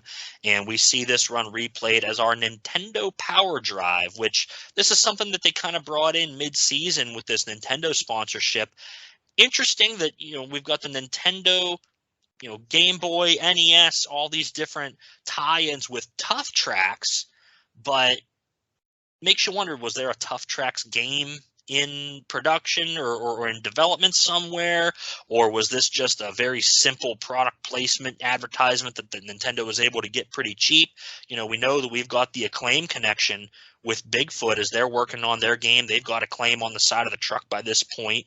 Is there a tie-in there somewhere? I always found the Nintendo relationship with Tough Tracks interesting but strange. Well, and keep in mind that relationship started in '89 before Bigfoot was back on tour, and again, that even that relationship has its mysteries because, again, all you have is the TV coverage, magazine articles. There just isn't a lot of information about what wasn't shown or published. So yeah, I've always wondered that myself because it's a very prominent product placement for there never to have been even a hint, as far as I've seen, of a Tough Tracks video game. And a lot of advertising as well during the show. This is a syndicated show, and I'm sure some of the ad breaks were dedicated toward the sponsors of the show, and then I'm sure the affiliates got some certain spots as well. A lot of Nintendo advertising during these commercial breaks on Tough Tracks as well. So if you know anything, that's for sure. Maybe I'll reach out to Tim Ray, see if I can get some information if there was anything in the works, because it's always been something interesting to me, and I'm glad that you share that curiosity as well. No Problem versus King Crunch, our next matchup here. And we've got the Ford Chevy matchup again. Going to get the crowd behind them. Crunch gets a small hole shot here, and that kind of translates into the margin of victory at the other end of the track because both trucks are just on kill. You can see how hard these guys are pushing them. No Problem really launches on that second jump and really getting a lot of air. And Army, ever the future teller, given that we're recording these shows after the fact in a studio, Army says that John Moore is really going to be a player by the end of the year. We'll have to touch on some of that in our next episode that we do from Stafford. Yeah, John's driving harder, and again, as I said, this is my absolute favorite event to watch now after the fact of this season. And there are some, I think, much more banner events. And this is one that kind of hid, as far as the VHS collectors, this is one that eluded us in the probably, 6-7 years ago. This was these Tough Tracks versions of this Stafford show, or a good copy of them, was hard to come by. Yeah, I remember the second episode. I feel like I didn't have a complete one for the longest time, and it was really one of the ones, like you said, that kind of maybe wasn't aired so much, so that maybe not as many people recorded it. Good public service announcement time, at least myself. I'm still looking for a number of early Tough Tracks episodes. We're missing some of that real early stuff with Richard Leake from Uniondale. Toronto, I've gotten verification that it was aired individually as well, and to my knowledge, those haven't surfaced either. So Chicago 1 and 2, I've been told did exist. And again, there's a mid-season review I've got the credit roll of, and they talk about King Kong leaving the series that Alan Weaver passed along to me, and I got to get him his tapes back. But there was a mid-season review of '89 when Kong left the series. They actually do an interview with him about that, and I have the tail end. You don't really hear any details, but Scott goes on to mention, they go through the points. I believe that review came between Weedsport and Nashville.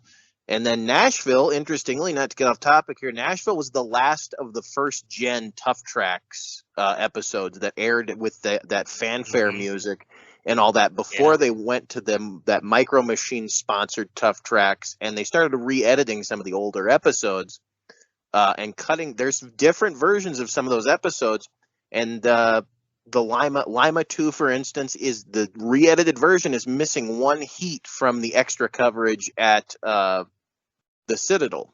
It's missing one heat in the second version that came out between, I believe it was Wild Hair and either Crush or USA 1, but there are some slight differences in the re-edits for time because the intro was longer. Yeah, it's the Tough Track stuff is interesting because syndicated shows, it seems like, always had these revisions done to them.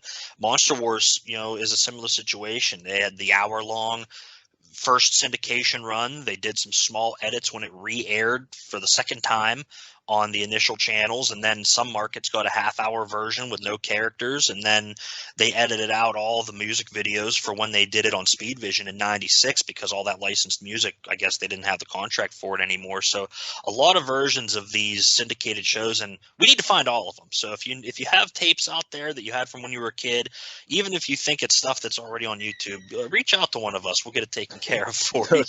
We want to see it. Those versions of Monster Wars with the 91 Challenge Series intro are not real. Those are those are in my living room. Yeah, those are a little bit of trickery going on there for those ones. Those were meant as an April Fool's joke. Carolina Crusher, back to the Stafford action here, going up against Wild Hair. 2 yellow Chevrolets going to go at it here.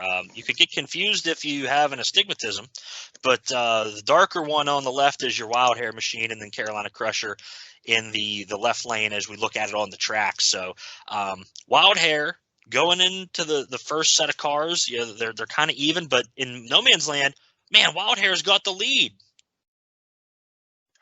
Yeah, Marvin, I think if he could have dealt with that tail bounce that he gets, if he could have kept all four on the ground, Gary's truck he had figured out the spring rate. Gary was another one of those secret geniuses of the sport. I think a lot of people comes off like a farm boy. He's a farm boy.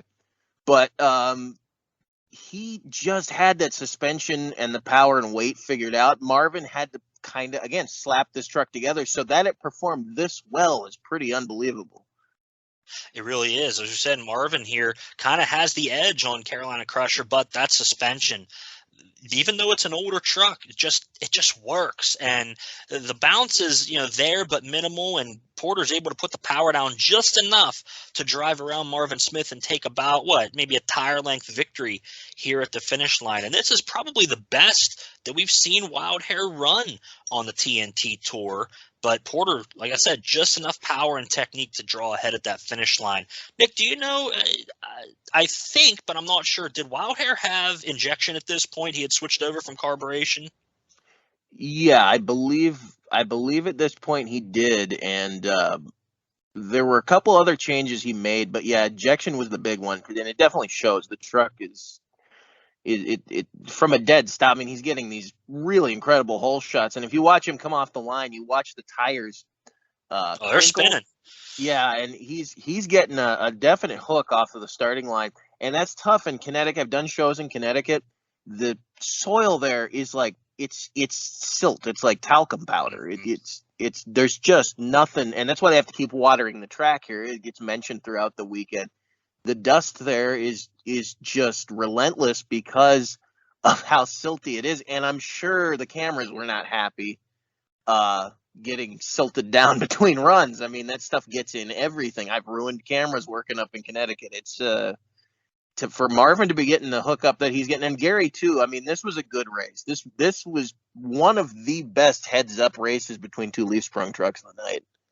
I can vouch for you on that dirt. I race up in Connecticut with the RC trucks once a year, every fall, and man, that stuff, it just gets everywhere. Even, it dries out quick, like you said, and we're only working with, maybe half a horsepower in these little RC monster trucks, not, 1,000 or 1,200 like these big trucks have. So it's going to send stuff flying everywhere. I've watched jack stands disappear underneath the trucks that were getting repaired, and because it's just. There's just nothing to it. It just displaces so easily. So yeah, to be putting horsepower into it, and like you said, RC, I've watched videos. I've been up there when they've run RCs. Yeah, any little thing, your car leaving the parking lot, you'll just produce these massive clouds of sand. It's very tough to get horsepower into that sand. Up next in our quarterfinal action, we've got Clydesdale versus King Kong, and Army says both of these trucks are hurting. Kong has a broken drive shaft, and they've got brake issues, but they've made it to the line here for round number 2, and they're sitting on the line. That's the whole point, is to try to get that prize money at least, even if they can't get the points. They may get that round money for at least coming and moving their truck off of the line, and that's pretty much all they're able to do here, because Clydesdale leaves and Kong really barely gets moving. Bennett kind of cruises over the rest of the course with the bedless Clydesdale, and it kind of takes it easy, going to go into that semifinals. It's going to be a good night for Bennett. He's had a rough year. He's, I'm sure, happy to be in that semifinal action by virtue of USA 1 completely grenading itself in round number 1, as we saw, and then the mechanical issues with King Kong. We really get to see that suspension kind of crawl over those cars like a spider with those springs. It's a really cool shot. It really is, and it's something that I'm very happy for this reason, that this event was finally televised on this tour, because it was one of the faster events, and then for this reason, you get to see this version of King Kong that, had they not televised this event, we would not have gotten to really see this thing race on television. we wouldn't have seen it. We wouldn't have seen the Pain Crusher either. So it was good that we got to see it. And you were mentioning that 88 show earlier. The qualifying runs that I've seen from Bigfoot, from USA 1, from Gravedigger, I would love to see the rest of that show sometime. So Colby, the guys at the Hall of Fame, well, you too. If you got that, put that in the mix for the next event that I'm there for, because I'd love to see that action. It looks really, really cool. After this race here, we find out that John Kwasniewski could have been pulled into this race because of the issues that King Kong was having, but they allowed King Kong to run here. John says that he should have been out there running against Clydesdale. The existing rules aren't being enforced, and we see a lot of the frustration with the drivers starting to mount here at these later season TNT events. I feel like the sentiment from the drivers is that they're kind of throwing the competition fairness out in some cases for the sake of the show. But in this case, it's reversed. They're standing by the decision of the rule book to say, hey, he made it to the line. Even if it's not a competitive run, he can run. Johnny K says, no, the rule says it should be a competitive run, and I should have been out there instead. So a little bit of controversy here in the pits after this one. Yeah, and he mentions that it was on paper that he was actually supposed to be at the line. Now, we don't know if that was true or not. Racers that I'm going to go ahead and say, though, he was probably being honest there. The way this night goes, the way this weekend goes, but especially this night, and I think this mounting tension with the TNT administrators, I guess, with the rule makers and the enforcers, you have this. I believe, from what you can tell, this was going on throughout that year, and not just because of the sale. It's been there's been conjecture that because of the sale, they were kind of lax on the rules. When it comes to like Bigfoot controversy, you have to keep in mind Taurus 3 actually ran with a lot of these guys at some TNT events, ran on television and Bowling Green. Taurus 3 was a controversial truck. It just didn't get the fanfare that Bigfoot 8 got, actually 6-7 months after it was already debuted. And yeah. And they had gone through stuff with Taurus. It's been alluded to a little bit by Jack, and again, kind of took it in stride. And so did Bigfoot, I think. Bringing 4 back, they could have made a bigger deal and left, but they didn't. But I think what we're seeing here with Johnny is this mounting tension with whether or not a truck should stage, say, competitive runs. And I also think it probably was a salt in the wound that Bennett's truck really shouldn't have been there either, because he didn't finish a legal pass. And like you said, I think he was already going off the cars when that race with USA won. So you had a disqualified truck and a broken truck, and Johnny really should have at least been maybe in the other lane that Bennett was in. That's a good point. Bennett didn't complete a legal run, and in theory should have had to have backed up and went over the cars complete if he wanted to be considered a legal run to move to the next round. So I'm sure in all the chaos of the crash and everything, they probably just said, oh, he crashed, Bennett moves on. But in hindsight here, that's a good point that Bennett didn't really deserve to be in this round. So a lot of things going on. And I'll tell you what, we're not done with the controversy for this night yet. We're moving to the semifinals here after a commercial break, and we've got Equalizer versus King Crunch. The drama is building at the starting line because King Crunch has gone to the line, which then should force Equalizer onto the clock. And he has been put on the clock, they say. We see the drivers and the officials kind of discussing some things, and then suddenly Equalizer it looks like fired up, but then backs out of the staging area. And Kevin Ford, the crew chief of King Crunch, hops up onto the tire, and suddenly we see then Carolina Crusher and Clydesdale heading to the line for their semifinal race instead. And we find out that Bigfoot's going to come back in place of Equalizer. Boy, Scott is really, really not happy about this decision, and here's what Scott had to say.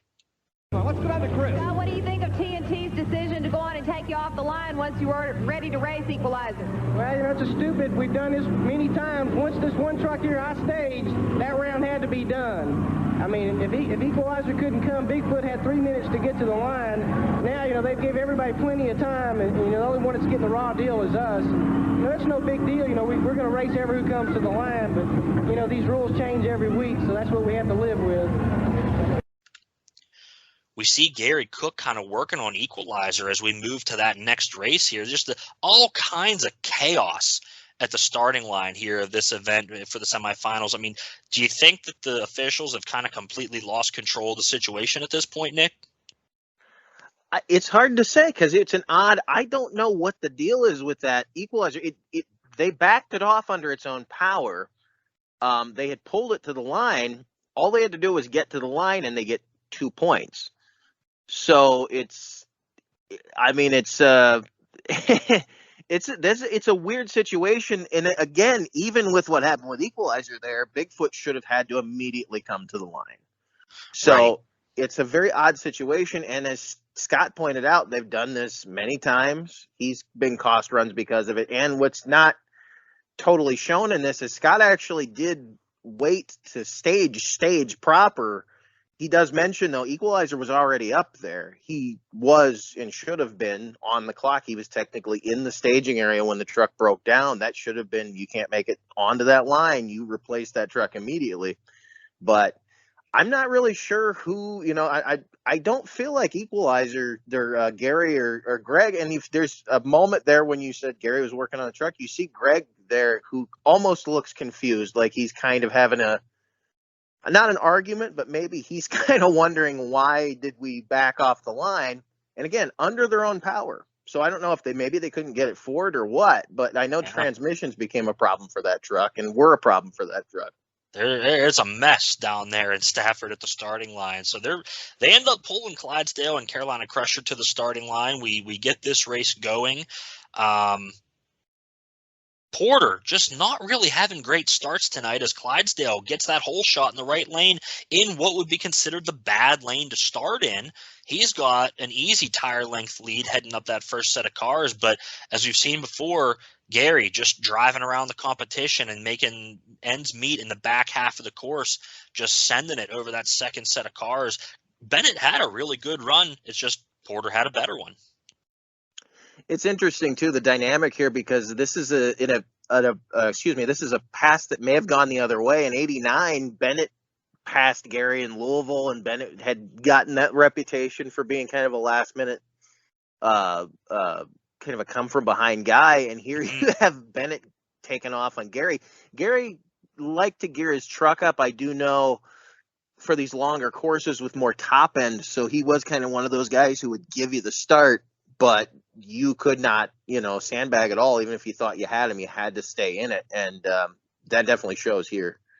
That's something that carried with Gary throughout the years, all the way from really 88, 89, and all the way through the 90s, was that Gary was known for loving those long outdoor courses. And we see it here. He's just able to make it work.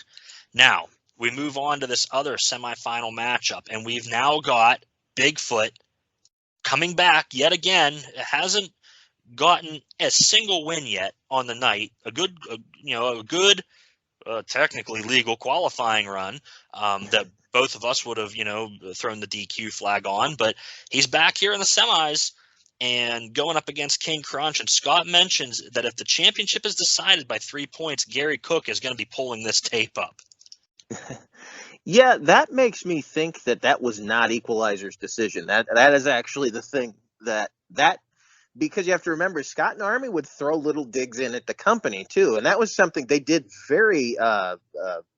They were classy about it almost, and which is not something you'd normally do, is throw digs at your the people who are employing you, I guess, or keeping you employed per se, but.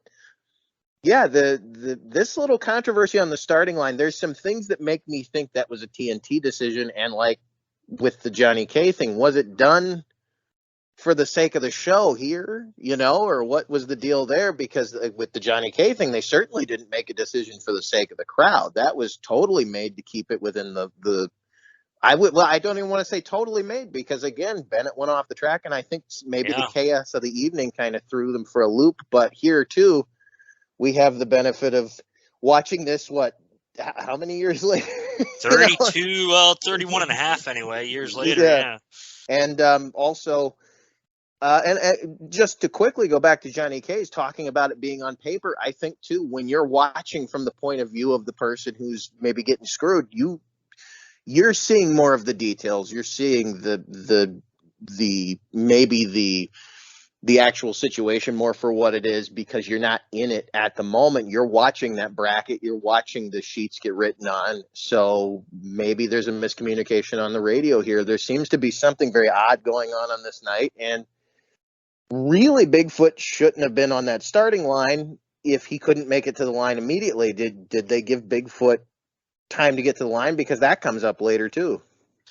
Yeah, I don't know, man. Yeah, I will, however, give a bunch of credit to Mike Goss, that was in charge of this whole TV production, from what I understand from what Scott Douglas has said. I mean, they could have very easily just brushed past a lot of this stuff and said, oh, hey, Equalizer couldn't come back, Bigfoot's back in his place. But they chose to put the company, not necessarily in a bad light, but tell the story of what's really happening here and kind of build that drama. And that's where the value of Tough Tracks, I feel, really stands the test of time, because it wasn't just here's the racing, it's in a vacuum, kind of like really how the industry's been portrayed on TV since 2004. We're not telling the stories like we used to quite as much and building that drama. Part of it's because the fields are bigger and the trucks are doing so much more now, but they took the time to really tell that storyline and build it week to week, and it got you invested as a viewer that you didn't want to miss that next week because something big may happen, and then you missed it. Especially in the 90s, your early 90s, not even everybody had a VCR yet, so you had to tune in whenever you could, or for Tough Tracks, hopefully you're taping it, because like we said, it's on at 2:30 in the morning on a Saturday. But Tough Tracks really does a good job of telling that story and keeping the fan engaged from that's at home, and the goal was to try to get them to come to that event live when they came to their town. Well, and to your point, and it's part of it too is the way that sponsorship works and the way that the promoters need to be portrayed now. And I'm not even taking a shot at them. It's just a very different market now, and everybody's soft, is what you're saying. Yeah, there's a lot. Or at least I'm saying. There's a lot of words in your mouth. There's a lot of.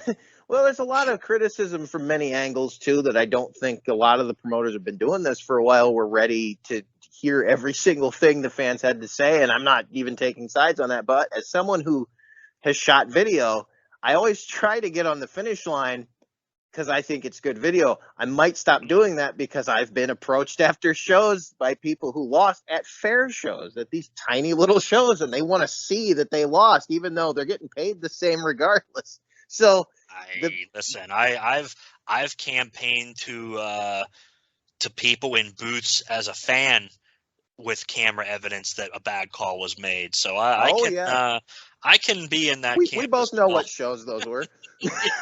Yeah. I think we both go to some of those. Yeah, they're good shows though. It's a good time. They are. No camel. Well, actually, there is a camel ride at that one, just not the one you're thinking of. But, somewhere else on the grounds.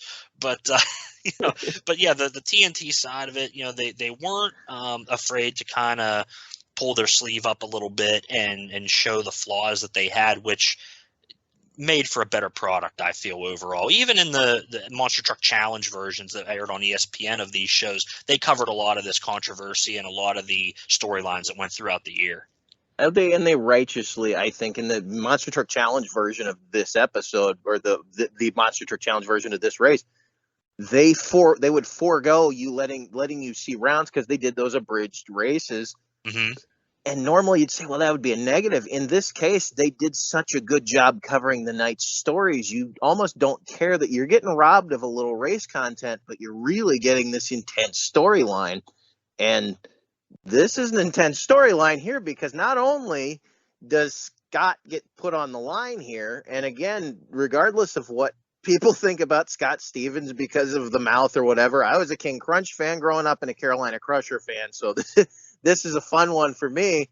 I was a Bigfoot fan too, because who wasn't? So, you have this conflict ongoing between Scott and Foot, even though there's definitely respect between the two drivers. This brings the rivalry back onto the starting line. It very much does. The two trucks are going to leave together, and Andy, I think it might be in his own head a little bit about the traction in that right lane, because we see him leave not the hardest. He doesn't spin the tires really. It's just the truck doesn't take off hard. Stevens just pulls Bigfoot all the way down the track right beside him, but Andy does have to correct mid-track a little bit, and it's just enough. He didn't totally get out of the throttle, but it's just enough for Scott, who's just got the hammer down in the other lane, to take a truck length win and put the Bigfoot Ford back on the trailer again. 0-3 on the night, losing to the Outlaw, Equalizer, and now King Crunch. This has to be tremendous vindication for Stevens' feelings on this night. Oh, yeah. And again, credit to Mike Goss, who is a company man. The family name is in there and everything. Mike is part of TNT, and even you can hear it in Mike's voice. Even he knows something was up with those calls, because the first thing he says to Scott was that had to feel good. Yeah, and we're going to have that interview between Mike Goss and Scott right here. Let's hear what Scott has to say about this whole situation. You got to feel good about that. Yeah, after getting pretty well rooked on the starting line, these rules they make up every round, it was going to really be hard for Andy to beat us, because we had so much adrenaline built up for sitting there for so long. And our truck's running really good, auto value Cobra seats, racing radios. Hey, that wax shop, there isn't much body, but it's slick what we got. Hey, we're going. Did you feel like that was an injustice, that you were already on the starting line and you were ready to race and Equalizer couldn't? Yeah, it cost us a race in Nashville in '88. One of the trucks, knew we had problems, went to the line. I couldn't make the call, so the guy got a free run. I went to the line. I didn't know he had a problem. We were both really staged, so the race should have happened. TNT. Bigfoot hadn't won a race tonight. Yeah, Bigfoot ain't won nothing tonight. Interesting words from Scott Stevens, and throwing the little jab in there at the end. Bigfoot ain't won nothing tonight. I always loved his little, also the little company jab he throws in. Again, it's passive aggressive, but that kind of works for TV. But it's a genuine one. He just says the letters TNT. Yeah, he says, they're making up the rules as they go and everything. It's, kind of like Trigger King. But, Josh isn't here to defend that, so we'll leave it at that. We've got some great words here from Scott, and it's really cool to see him going now into the finals. We got an all Chevrolet final here, which, Chevy trucks being kind of a sponsor of the TNT series as well. Good for those sponsor relations. And we're coming back from our final commercial. It's final time. King Crunch versus Carolina Crusher. We're in the Monster Smash finals, but Nick, there's no theme song. We're the Monster Smash. Josh hates it. I love it. What do you think about it? I didn't mind the theme song. I always hated that they went right up to the go time, but I think, or showtime from Scott, because he always said showtime after the theme was over playing. But I don't know. I think part of that too is watching these on VHS later. They have a tinny quality to them, so that theme kind of gets ruined by it. I'm sure in stereo live at the time. A monster stereo where available. Yes, and that's something that I do appreciate, that theme at certain events, especially when the final's real good. I liked it in some of the later uses of it where they would play it, and then you'd have maybe a 10 to 20 second lapse where they finish staging. That was my favorite usage of it, but I don't hate it. We've got none of it here, though. But yeah, it's very strange. Through the magic of editing, it's time for the Monster Smash. Here we go. It's been an incredible night of side-by-side competition, and we are down to the final two. It's time for the Monster Smash.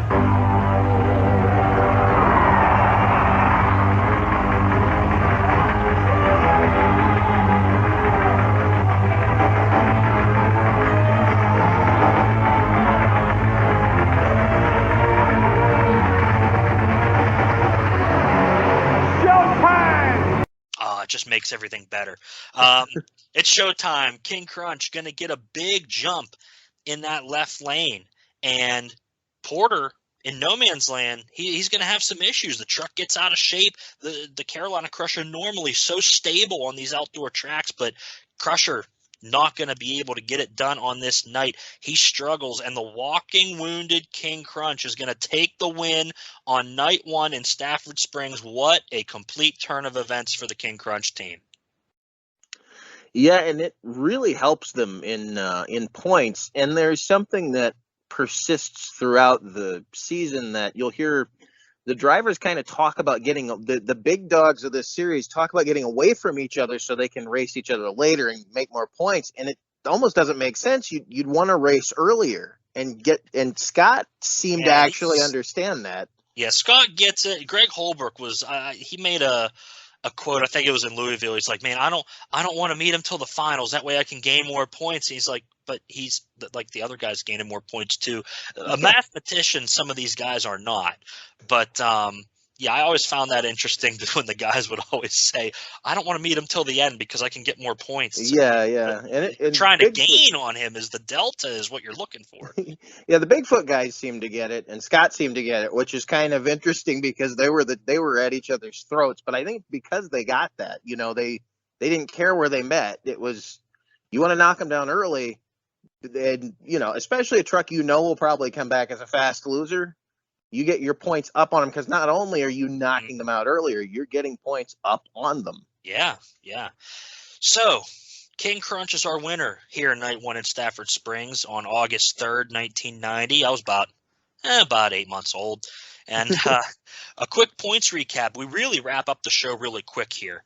And we show the Bigfoot is now just 15 points behind Equalizer despite losing his way through the entire night. The Kong trucks, as you mentioned, not gaining any points. They're holding steady in fifth with 361 because they've had too many chassis changes. The interesting point here is Outlaw manages to lose 14 points on the night, going from 289 to 275. I'm not sure what the guys were thinking there.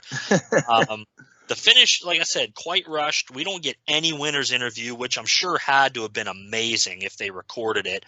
But we don't get to see it here on this broadcast. We just get our sponsor plugs for Xerox Antifreeze and Nintendo, and the show kind of ends very abruptly. Tune in next week for Tough Tracks. We're back here in Stafford for the next episode on the TV tour, but they really wrap this thing up over the course of 30 seconds as soon as the final's done. It's really, really weird. They had so much story to tell. I guess they just ran out of time. Yeah, I think it's the only thing. It's the only thing in the episode that I actually don't like, but I understand. It's you have a 44-minute time allotment, and you have to get those sponsors in. That is a must. And again, in syndication, you got to hit those marks pretty well because the network you're sharing this content to a network. It's not your network. So they ran on NBC affiliates. They ran on Fox affiliates. It was Fox, like you said, it was Fox in our region and Fox north of us. They got the UPN and whatever else back then too, that a lot of stuff was on, I'm sure.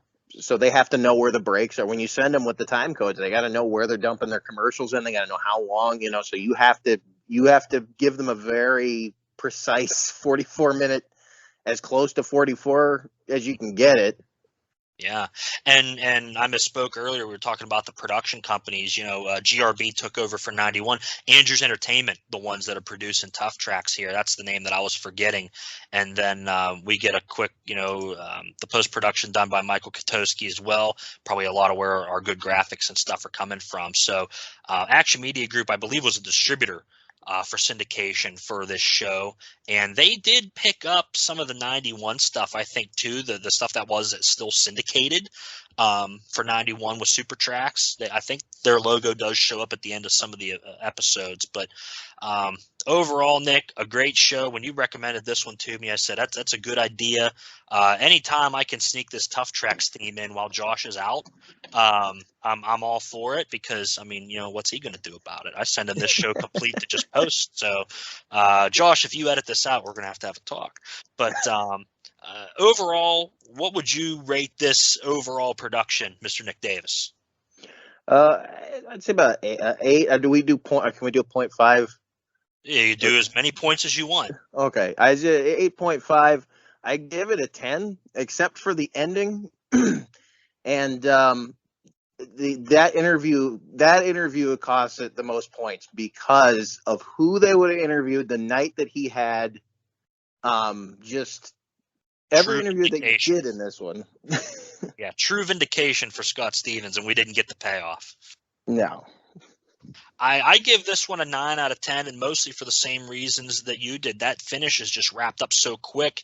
We tell a great story. There's a lot of great action, some good close racing. Jason Rona probably scores this one a -4 because Bigfoot goes winless on the night. But you know, it's kind of good to see the king fall every now and then. It keeps you humble. Cool to see King Crunch get the win. Stevens won a lot more than he got credit for. When you go back and watch the 89 and 90 season strung together, man, Stevens really was up near the top a lot and took a lot of good wins and a lot of good events. And if there was any of the top guys, you know, your top 2 or 3, your Bigfoot, your Gravedigger, your USA 1, if any of them struggled at all, you could always count on Carolina Crusher or King Crunch probably taking the wins on those nights because they were really right there in the thick of the action every single week. And I really like this show. I hope we get to record the second show here from Stafford here in the future with you, Nick. It was a good time. Do you have any final remarks before we wrap up the show here? I mean, I agree with you about Scott. He functioned well under pressure. He won, you know, those 2 nights in Nashville on a track that everyone else had problems with.